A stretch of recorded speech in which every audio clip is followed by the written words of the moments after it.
দর্শক, আমরা এখন কথা বলবো আমাদের মাজার এখানে নিচের দিকে দুটো চোখ আছে, গর্তের মতো আছে, এখানে ব্যথা হয় এবং এখানে ব্যথা হলে আমরা কি করতে পারি।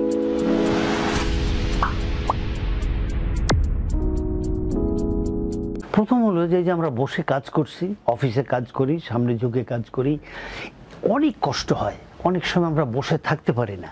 এই জায়গাটা হলো এরকম এরকম যদি আমরা দেখি, এটা আমাদের হিপ বোন, এই যে আমাদের এখানে আছে, আর এই এই এই এই গর্তের মধ্যে আমাদের কি হয়, এই ব্যথাটা হয়।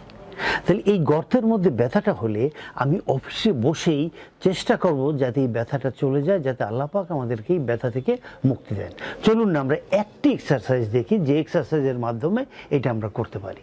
দর্শক, চলুন আমরা দেখে নিই ওই এক্সারসাইজ যেটা আপনি অফিসে বসে আপনার চেয়ারে বসে আপনি করতে পারেন। অর্থাৎ আমরা যে মুভমেন্টটা করব, এই যে পিছনে যে গর্ত আছে, এই গর্তে এই মুভমেন্টটা হবে। আপনি যে পাশে কষ্ট হচ্ছে ওই পা, যেমন ডান পাশে কষ্ট হচ্ছে, ডান পা আপনি বাম হাঁটুর উপর উঠালেন, এরপরে আপনি বাম হাত দিয়ে বাম অ্যাঙ্কেলকে ধরলেন, ডান হাত দিয়ে আপনি হাঁটুকে ধরে নিচের দিকে এই চাপ দিয়ে ধরে রাখেন। ধরে রেখে মনে মনে 1001 থেকে 1005 গুনেন, অথবা সুবহানাল্লাহি ওয়া বিহামদিহি সুবহানাল্লাহিল আযীম 2 বার পড়েন। দেখবেন আপনি ভালো লাগবেন। এটা কমপক্ষে 10 থেকে 15 বার করেন এবং অফিসে কমপক্ষে 4 থেকে 5 বার করেন। 1 ঘন্টা পরই করেন।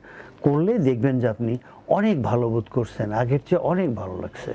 দর্শক, আশা করি এই এক্সারসাইজটি বারবার করেন, অনেক ভালো বোধ করবেন ইনশাআল্লাহ।